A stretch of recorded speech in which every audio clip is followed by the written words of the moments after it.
Assalamualaikum warahmatullahi wabarakatuh. Oke, balik lagi di podcast 11B. Nah, hari ini bersama saya Bijal dan Abe. Oke, hari ini kita mau bahas apa, Be? Kita hari ini bakal ngebahas tentang sehat dengan herbal alami. Baik. Nah, bersama narasumber kita. Nah, salah satu pengajar dari SMK Unggulan Nusada Banjarmasin yaitu Bapak Mahesa. Nah, selamat siang. Assalamualaikum Pak Mahesa. Waalaikumsalam. Selamat siang Pak Renja. Ya, oke. Gimana kabarnya hari ini? Alhamdulillah baik Pak. Oke, walaupun ya cuaca ya, ekstrim sekali ya. Ekstrim sekali. Dari panas kemarin tiba-tiba hujan ya. Oke. Dengar dari temanya juga bagus ya. Sehat dengan herbal alami, betul. Ini karena memang lagi ekstrim ini cocok nih Pak. Cocok, betul. Karena kan faktor cuaca juga dan kita perlu tahu juga herbal-herbal apa nih yang cocok, terutama untuk cuaca yang ekstrim seperti ini ya. Iya betul Pak, nih yang paling enak ya biasanya bikin badan hangat lah. Oke. Oh iya, betul. Kalau tidak salah kan dari sekolah pun juga mengadakan apa? Juga ada produk tuh herbal tuh. Apa? Pak. Apa, Pak? Nah, produknya itu adalah serbuk herbal instan berupa dari serbuk jahe, Pak. Jahe merah. Iya. Ini sangat cocok ya untuk udara yang seperti sekarang dingin-dingin. Nah, itu bisa mengonsumsi ya serbuk herbal instan diseduh dengan air hangat gitu kan, diminum itu supaya badan kita merasa tetap hangat ya, segar gitu. Jadi tidak merasa dingin kan, juga bisa membalikan energi kita kembali. Iya. Seperti itu. Apa nama produknya, Pak? Sigar. Nah, jadi kawan-kawan sekalian jangan lupa untuk beli Sigar di SMK Unggulan Nusada Banjarmasin. Jangan lupa pesan. Oke. Baik. Nah, tadi sudah dijelaskan sedikit nih mengenai herbal secara umum. Nah, mungkin dari kawan-kawan sekalian kalau ada yang ingin ditanyakan ya betul, dari KB juga kalau mungkin ada yang mau ditanyakan juga bisa. Tapi terutama dari yang ada di sini dulu deh, yang mau bertanya duluan siapa? Oke, silakan. Ini Pak, apa aja sih herbal Islam itu kayak dari tanaman obat apa aja tuh? Oke, kalau kita ngambil dari kata-katanya dulu ya Mbak, herbal Islami. Ya, kalau herbal itu bahan alam, Islami berarti yang mungkin di agama Islam disebutkan gitu ya. Oke. Nah, karena sejatinya kalau namanya Islam, semuanya Islam. Semua ciptaan Allah itu Islam, yang menjadi bahkan manusia juga ya, lahir pun secara Islam. Yang menjadikan dia Yahudi, Nasrani dan sebagainya adalah orang tuanya. Aslinya fitrahnya mereka adalah Islam. Termasuk para tanaman-tanaman, mungkin hewan juga ya, seperti salah satunya mungkin ya kayak babi, anjing yang dinyatakan haram ya, juga kan fitrahnya juga Allah yang ciptakan. Nah, kemudian untuk yang herbal yang biasa dipakai sering ya disebutkan dalam Al-Quran itu biasanya yang pertama nih barusan tadi kita bahas itu adalah jahe. Bagus pembahasan. Jahe ini adalah salah satu minuman dari para ahli surga ya, mereka yang ada di surga itu campuran minuman ya, minuman mereka berupa air atau sejenis minuman tapi bercampur dengan jahe. Nah ya, ada jahe, kemudian ada lagi herbal yang lainnya sebagai kayak jintan hitam, habatus sauda yang di Al-Quran juga disebutkan itu bisa bukan di Al-Quran, di hadis ya, Rasulullah bilang itu bisa mengobati segala penyakit kecuali kematian. Nah, kemudian ada yang namanya juga kurma. Nah, kurma ini kita ngambil sejarahnya itu dari ini Pak, ibundanya Nabi Isa alaihissalam. Oke, kita tahu namanya adalah Maryam ya, atau Maria ya, bisa disebutkan di kitab Injil namanya Maria. Nah, pada saat beliau mau melahirkan Nabi Isa alaihissalam, nah, beliau ini kesakitan, tidak punya energi untuk melahirkan. Kemudian datanglah malaikat Jibril alaihissalam mengatakan, wahai Maryam, goyanglah pohon kurma yang ada di dekatmu. Nah, pada saat itu digoyanglah pohon kurma tersebut, maka jatuhlah kurma-kurmanya. Nah, perlu ditekankan di sini adalah kurma yang bagus itu, yang lebih bagus itu adalah kurma yang masih basah. Bukan yang sudah dikeringkan. Bukan yang sudah dikeringkan ya. Nah, kadang kita kalau pas buka puasa itu masih pakai yang kering ya. Orang kurma yang sudah kering. Yang udah kering yang bagus itu yang masih basah atau biasa disebut dengan rutop. Rutop itu. Nah, itu kandungannya lebih apa ya? Lebih banyak, masih bagus itu kan dibandingkan yang sudah dikeringkan. Karena kalau sudah dikeringkan dia mengalami berbagai macam proses. Nah, kalau rooftop itu kan cuma masih basah tinggal kita makan langsung itu lebih bagus dibandingkan yang dikeringkan. Kan dikeringkan menggunakan panas. Takutnya bahan-bahan yang ada di dalam kurma itu ada yang tidak tahan panas dan akhirnya rusak. Oh, Nah, seperti itu. Nah, kemudian madu ya, madu juga bisa dikatakan sebagai herbal. Kenapa bisa dikatakan herbal? Dia si lebah ini ngambilnya sari-sari makanan atau dari bunga-bunga, itu kan dia hisap, kemudian dikumpulkan di perutnya. Iya. Nah, kemudian dari perutnya itu keluarlah bermacam-macam warna madu atau berbagai jenis macam madu yang itu bisa digunakan untuk menyembuhkan bagi manusia. Itu yang dalam Al-Quran ya, ada di surah An-Nahl ya, di surah An-Nahl kalau nggak salah ayatnya 69. Nah, kalau yang jahe tadi juga ada dalam Quran ya, di Al-Insan ayatnya kalau nggak 17 16 ya, seperti itu. Bahwa minuman para ahli surga itu campurannya adalah dengan jahe. Nah, seperti itu. Mungkin seperti itu, Mbak. Oh, iya, ada lagi tanaman yang lain mungkin seperti kayak zaitun, tin ya, karena Allah kalau ia bersumpah buat tini wa zaitun berarti kan demi buah tin dan on zaitun. Kalau Allah bersumpah terhadap sesuatu itu berarti penting dan sangat amat penting ya. Nah, berarti tin dan zaitun juga berfungsi sebagai tanaman yang bisa membantu kita untuk sehat. Ya, perlu saya garis bawahi lagi di sini. Intinya lebih baik mencegah daripada mengobati. Betul. Nah, seperti itu, Mbak. Iya, betul ya. Nah, bagus sekali tadi jawabannya juga Bapak menyebutkan berbagai macam herbal ya Pak ya? Iya. Terus juga ada lagi yang ingin bertanya ke Bapak. Silakan. Ya, silakan. Apakah tanaman obat itu bisa dijadikan obat herbal semua? Ya, baik. Terima kasih Mas, pertanyaannya bagus. Oke, untuk semua tanaman obat ya tadi ya. Tanaman obat apakah bisa dijadikan herbal? Karena mengatakan di situ tanaman obat, berarti otomatis bisa jadi herbal. Herbal. Ya, jelas ya dari kalimat seperti itu. Tanaman obat apakah bisa menjadi bisa menjadi obat herbal gitu kan? Bisa, karena disebutkan tadi sebelumnya sudah tanaman obat. Lain ceritanya kalau apakah semua tanaman bisa menjadi herbal? Ya, nah itu beda. Kalau apakah semua tanaman bisa menjadi obat herbal itu enggak semua bisa. Ya, karena memang fungsinya yang bermacam-macam. Bahkan ada tanaman yang bisa berfungsi sebagai racun. Ya, macam-macam ya. Ada juga yang sebagai membuat kita sering muntah ya, akar muntah ya. Kalian juga pastinya sudah pernah dengar yang namanya IPK Guana radix ya, akar muntah. Itu yang bikin muntah. Kemudian ada akar tuba ya.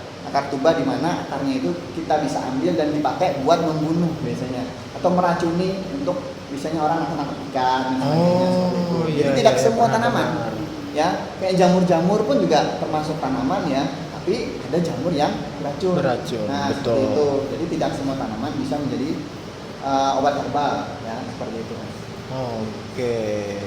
Wah, menarik sekali ya, terutama tidak semua tanaman bisa kita jadikan obat herbal ya Pak jadinya. Jadi untuk beberapa kasus misalnya seperti jamur tadi yang disebutkan oleh Pak Mahesa, memang ada jamur yang bisa berfungsi dengan baik, tapi ada juga jamur yang mungkin bisa jadi racun terhadap tubuh kita. Iya, betul.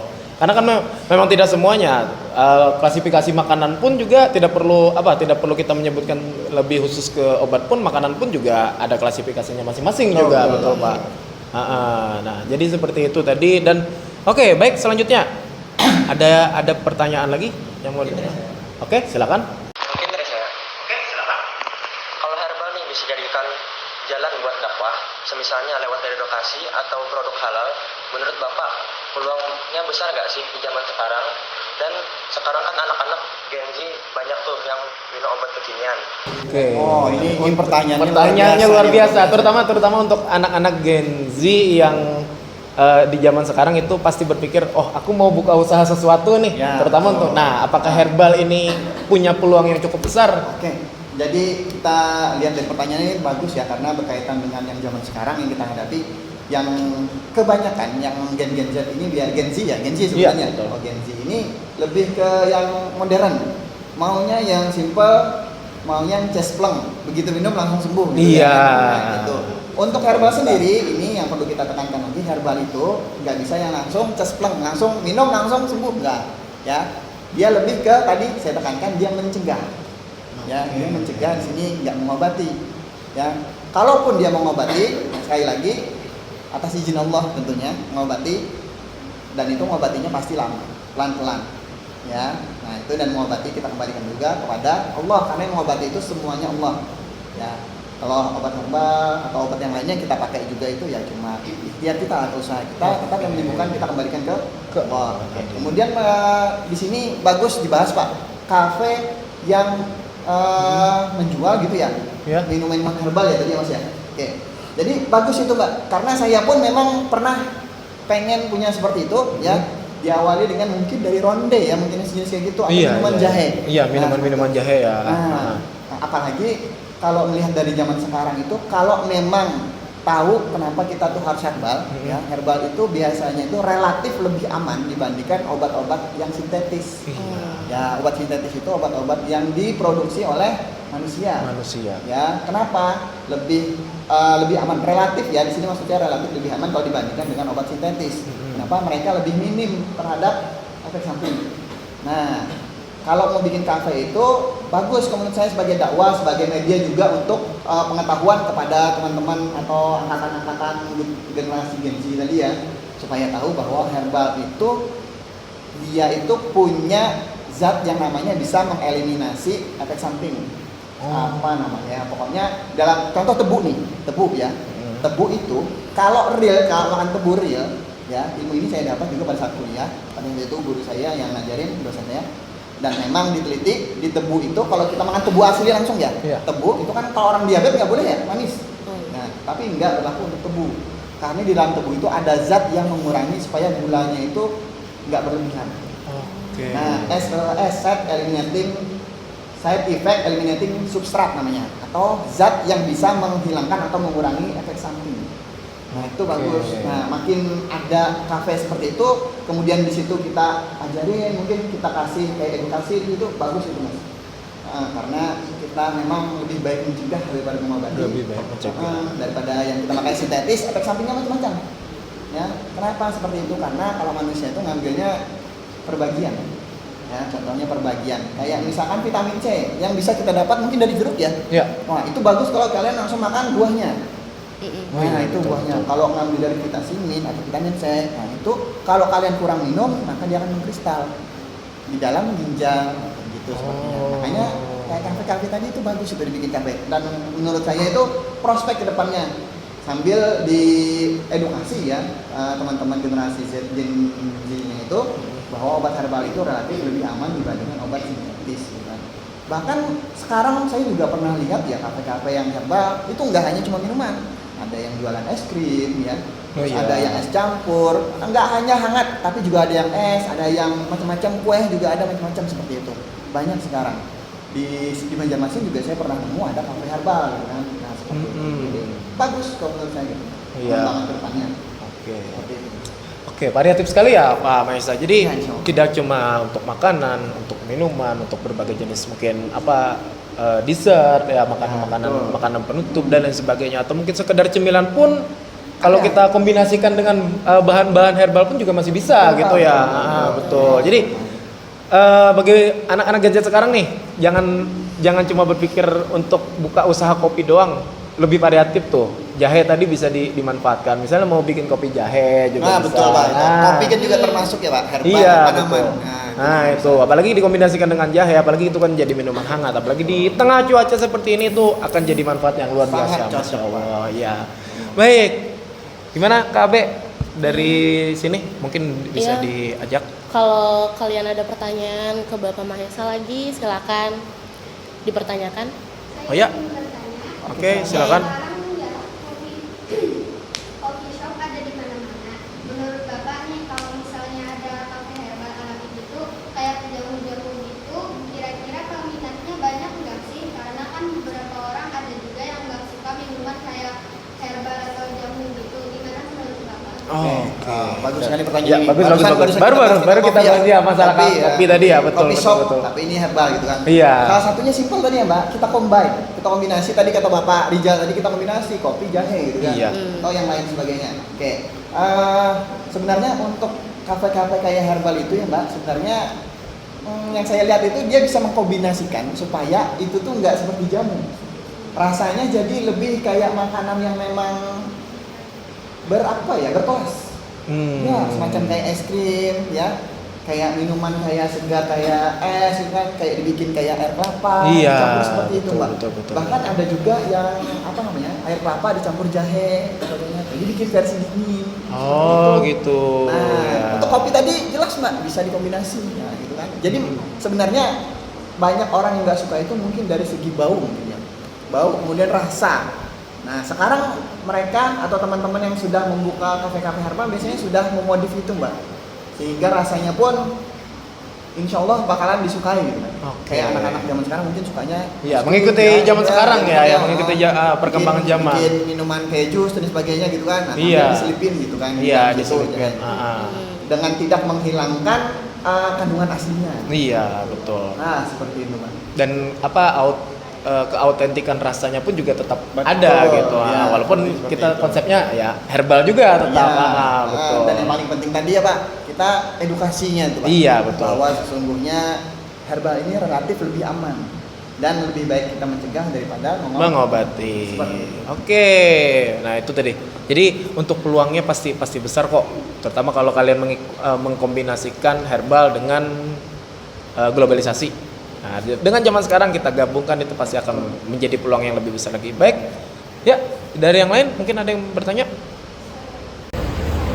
Oke, silakan.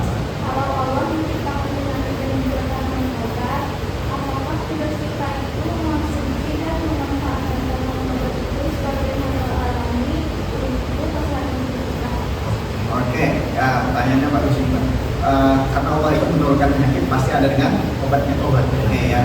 Obat-obat itu macam-macam Pak. Kita nggak tahu ya obatnya itu apa. Sebenarnya kembali ke Allah lagi, sebenarnya dengan berdoa pun tanpa melakukan apapun sebenarnya bisa. Tapi atas izin Allah.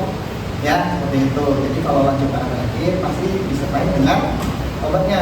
Dan salah satu obat paling mujarab yaitu kematian. Itu juga obat. Itu termasuk obat. Kenapa dia mengatakan obat? Dia nggak sakit lagi. Dia nggak menderita lagi. Nah, seperti itu ya. Salah satu obatnya juga adalah kematian. Nah, tapi sebelum kematian kita usaha dulu. Ya, jangan hanya pasrah. Oh ini kan. Jadi bisa dicoba dengan obat-obat atau bukan bahan-bahan herbal tadi. Nah, tapi untuk mengobati dia memang perlu kesabaran. Kesabaran kalau diteliti memang agak lambat, Pak. Kalau memang dia sendiri. Nah, saya kemarin pernah ada ngikut kayak seminar, ada kombinasi Pak antara obat sintetis tuan sama dengan herbal. Jadi ada rumah sakit di wilayah Jogja pada saat itu ya, yang saya ingat dia itu kombinasi antara obat herbal sama obat sintetis. Jadi ada sinergisitas. Nah, itu. Kebetulan juga dosen saya waktu itu juga datang ke Banjarmasin dan beliau mengatakan seperti itu. Ada orang terkena kanker payudara diobati dengan obat sintetis sintetis yang kalau manusia kayak tablet, kita minum gitu, dan dibantu dengan tanaman herbal. Seperti itu. Nah, jadi tidak cuma menggunakan obat sintetis saja, tapi herbalnya pun juga kita Menunjang, Pak. Saling menunjang dan saling melengkapi. Dan seperti yang disebutkan tadi oleh Pak Mahesa pun, obat herbal itu biasanya menghilangkan fungsi-fungsi negatif. Nah, pertama kan untuk obat sintetis kan sebagian ada yang punya efek samping yang cukup banyak. Untuk herbal pun kan berarti otomatis bisa membantu itu juga ya Pak? Betul. Nah, salah satunya contohnya gini Pak, ada kita minumnya itu kurkuma ya, kurkuma sama rizal itu melawak.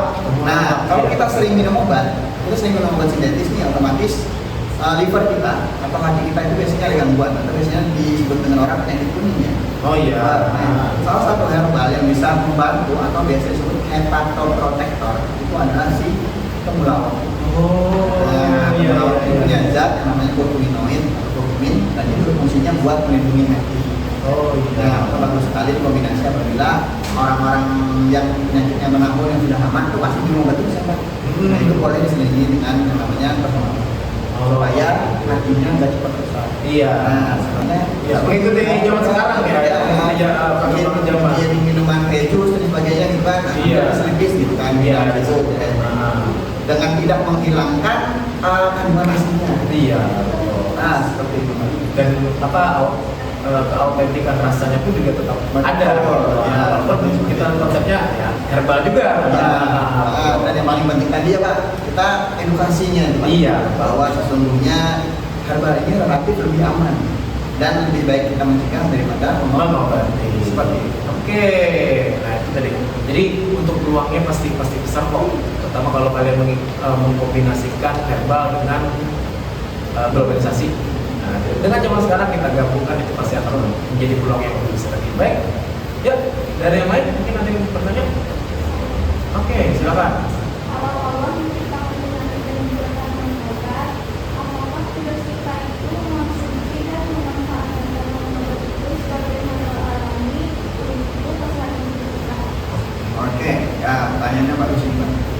Karena Allah itu menurunkan penyakit pasti ada dengan obatnya. Oke ya. Obat-obat itu macam-macam Pak. Kita nggak tahu ya obatnya itu apa. Sebenarnya kembali ke Allah lagi, sebenarnya dengan berdoa pun tanpa nama apapun sebenarnya bisa. Tapi atas sisi Allah ya seperti itu. Jadi kalau Allah ciptakan penyakit pasti disertai dengan obatnya. Dan salah satu obat paling mujarab yaitu kematian, itu juga obat.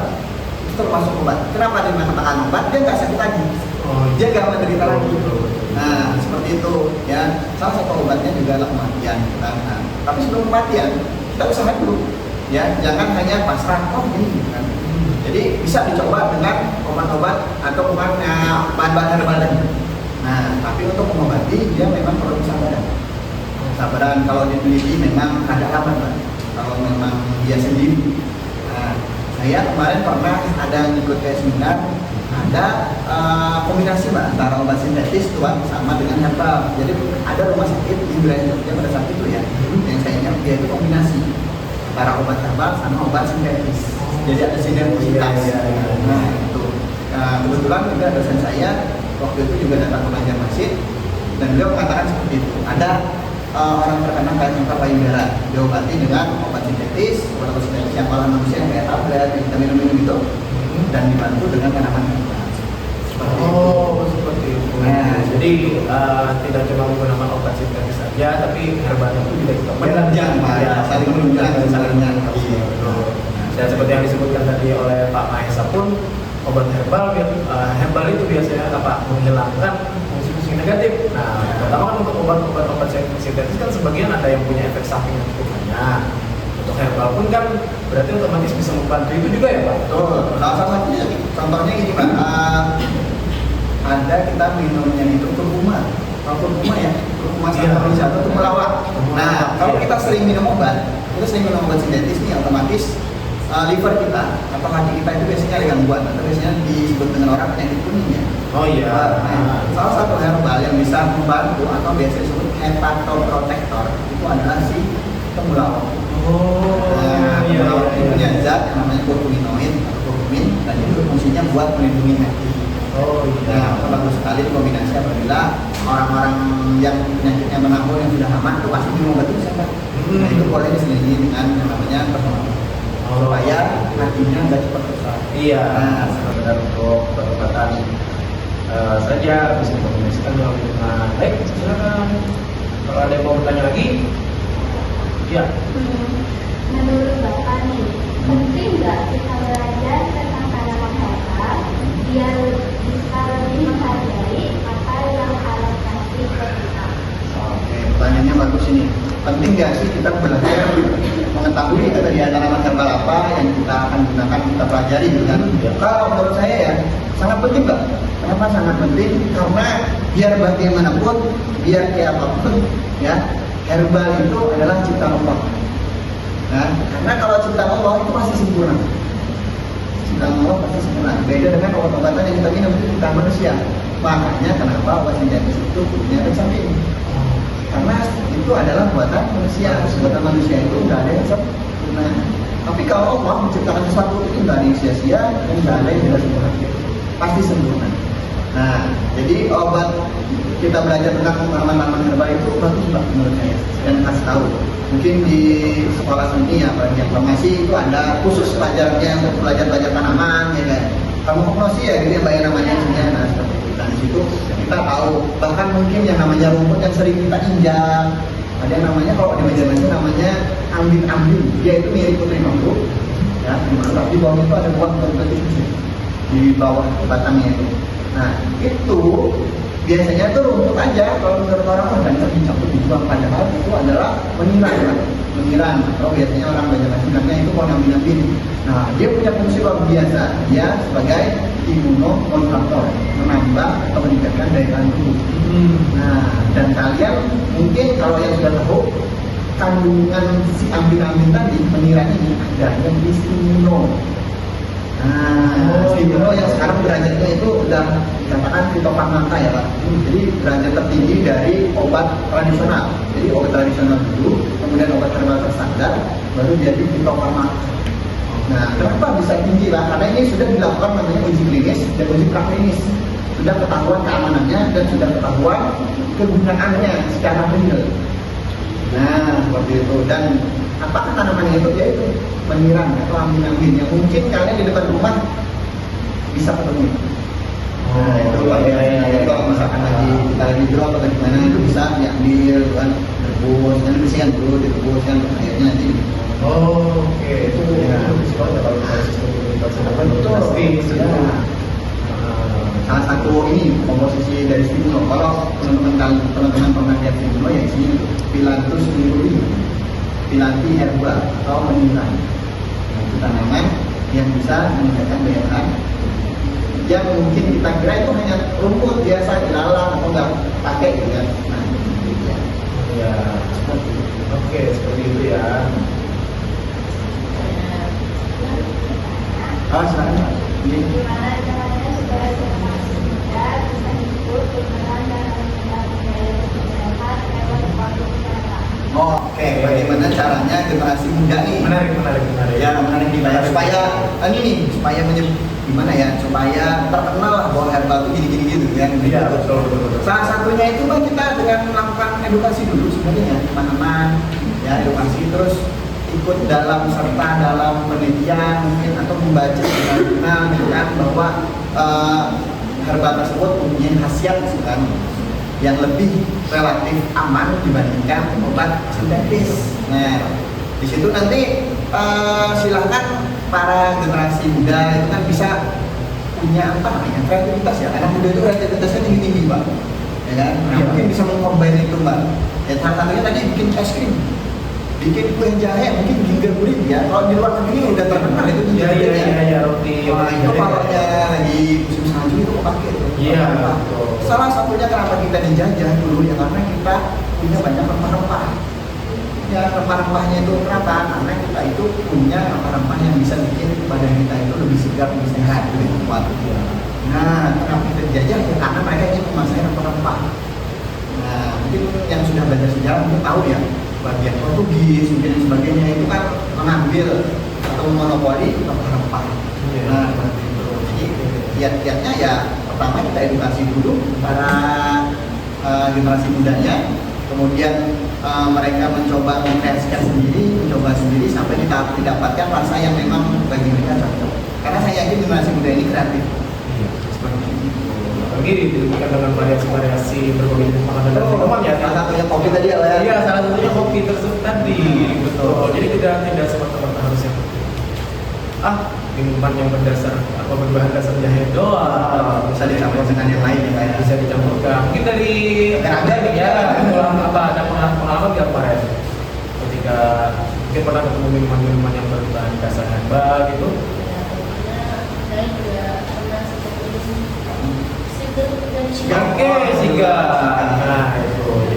Jadi memang sigar memang banyak manfaatnya juga ya, terutama untuk di musim seperti ini yang tidak bisa ditebak. betul ekstrim banget. Luar biasa. Soalnya saya dulu nggak suka itu jahe, nggak suka, nggak sentuh sama sekali. Dan itu sama sekali. Setelah coba sigar langsung Oke. ternyata bisa diminum dengan versi seperti itu. Oh iya, biasanya tidak cuma dicampur air panas terus diaduk gitu ya, maksudnya bisa kita komunikasikan. Betul. Ya, baik. Mungkin Silakan. ya mungkin kita bakal lanjut aja kita ke sesi pertanyaan yang bisa lagi. Oh, pertanyaan netizen. Oke, boleh. Mau mulai dong. Oke, silakan. Dulu sekali Mbak. Baik. Oke, silakan. Nah, itu ada pertanyaan pertama. Oke, Pak. Kira-kira apa ya bedanya obat herbal sama modern? Lebih cepat mana untuk reaksinya? Oke, pertanyaan ini sebenarnya sudah dijawab dari awal. Ya tadi saya sudah mengatakan obat herbal itu lebih cenderung dia itu mencegah daripada mengobati, dan pada saat mengobati pun dia relatif lebih lama ya dibandingkan obat-obat modern atau yang biasanya kita sebut dengan obat-obat sintetis. Cuma itu tadi, sintetis itu punya efek samping yang lebih besar dibandingkan yang herbal. Cuma kalau herbal harus sabar kuncinya. Nah itu seperti itu. Jadi bisa dibilang lebih cepat sintetis sebenarnya. Ya, kalau cepat efek reaksinya sintetis. Tapi kembali lagi walau, ya kan? Bisa jadi, ya kan? Masing-masing orang biasanya dalam merespon daripada obat sintetis ataupun herbal itu beda. Oh iya. Nah, seperti itu. Maka lebih bagus tadi yang dikombinasi antara yang obat modern sama yang herbal. Lebih bagus lagi. Betul. Dan kembalikan lagi, kita lah hubungan hanya pada Oh, subhanahu wa ta'ala, masya Allah. Jadi sudah disebutkan tadi kan memang kalau fungsi obatnya untuk yang sintetis memang berfungsi lebih cepat tadi, dan herbal memang bisa disebut kita nyebutnya progresif ya, jadi secara perlahan itu. Tapi memang tadi secara fungsi pun ya herbal ya lebih aman kalau dibandingkan sintetis, karena seperti yang disebutkan juga itu buatan manusia. Ya, betul. Ya, sampingnya juga banyak. Nah, ini berkaitan dengan efek samping nih Pak. Ini ada yang bertanya. Dari efek samping dan hal yang perlu diperhatikan dalam mengkonsumsi jahe. Jahe ya Pak? Iya. Kalau jahe ini kita lihat dulu dari substratnya atau isinya. Jahe ini kan sifatnya panas ya biasanya, untuk menghangatkan atau melancarkan sirkulasi. Yang perlu diperhatikan pertama adalah apakah orang-orang tersebut memiliki riwayat gangguan pencernaan, terutama apa mungkin ya, tapi nggak semua orang atau Pak ya, itu nggak semua orang minum jahe itu kan enggak, karena tadi sempat saya bilang respon semua orang itu pasti berbeda. Iya. Nah, Tidak ada yang sama ya. terus yang kedua mungkin jahe ini kan bikin segar. Nah itu bikin segar itu berarti tekanan darah kita dinaikkan. Ya, karena Pak minum jahe itu teringat kan? Iya. Teringat. Nah itu mata ngantuk pun langsung lagi segar gitu kan? Nah itu asam gitu dan ya, keringat gitu ya. sebutannya stimulansia ya. Kalau di farmasi namanya stimulansia. Stimulansia. Dan itu bisa bikin tekanan darah naik. Enggak apa namanya? Kalau diminum orang yang darah tinggi ya juga enggak semua responnya sama, gitu kan, memperparah atau enggak masalah juga, ibaratnya enggak semuanya. Lagian kalau memang dia herbal, dia punya yang tadi SES, side effect eliminating substrat. Dia punya zat yang bisa menghilangkan efek samping, bukan menghilangkan, mengurangi ya. Iya, Seperti itu. Jadi kalau memang ada efek samping kayak gangguan pencernaan, itu enggak semua orang mengalami gitu kan. Kalau mau aman ya seperti itu, mending kita kayak ada gangguan pencernaan tadi, minumlah jahe pada saat perut tidak kosong. Seperti itu. Jadi karena ada efek panasnya, jadi untuk mungkin yang sudah punya riwayat juga tetap hati-hati ya. Jangan mengkonsumsi berlebihan, karena kan sesuatu yang berlebihan juga tidak. Betul Pak. Betul, yang berlebihan itu tidak. Ya, baik. Oke, masih ada yang mau bertanya lagi? Kami sambil mantau nih, dilihat nih apa ada pertanyaan lagi nih. Silakan. Ya, silakan yuk yang live nih, kami kan sedang live. Kalau ada yang mau bertanya silakan ketikkan pertanyaan kalian di kolom komentar.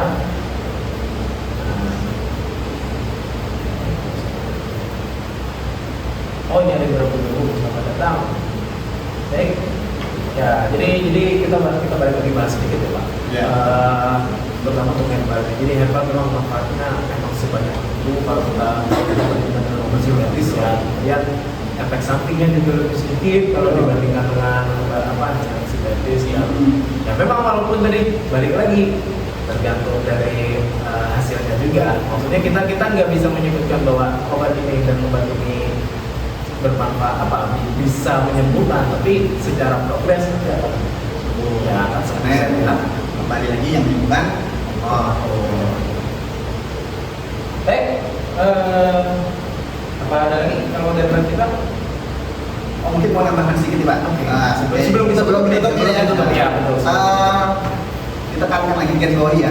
Kalau bikin herbal nih, kita itu sebenarnya apalagi tadi anak-anak kayak teman-teman yang ada di sini kan farmasi nih, pasti udah tahu zat apa saja yang ada di dalam kandungan herbal tersebut.